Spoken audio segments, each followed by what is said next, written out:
আসসালামু আলাইকুম। Medina builders and construction লিমিটেডের পক্ষ থেকে সবাইকে জানাচ্ছি স্বাগতম। আমরা আছি এখন আমাদের প্রবাসী ইউনিট 3-এর সামনে।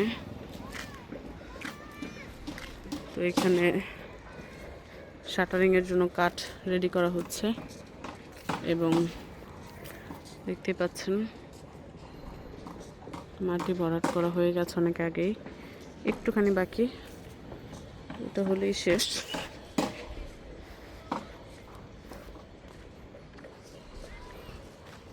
তো এখানে আমাদের কাজ হচ্ছে, এই যে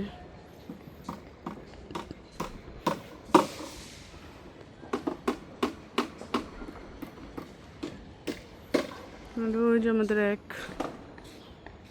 মাথা তুলে দাঁড়িয়ে আছে। আমাদের একের আপডেটটাও দিয়ে দিই। আমাদের দেখতেই পাচ্ছেন একের কিন্তু 9 তলার উপর শীট বিছানো শেষ আলহামদুলিল্লাহ। খুব শীঘ্রই আমাদের ঢালাই, তো আপনাদের সাথে একদম একের ঢালাইয়ের দিন দেখা হবে। আর 3-এ ছিল এই আপডেট। সবাই ভালো থাকবেন, সুস্থ থাকবেন। আল্লাহ হাফিজ।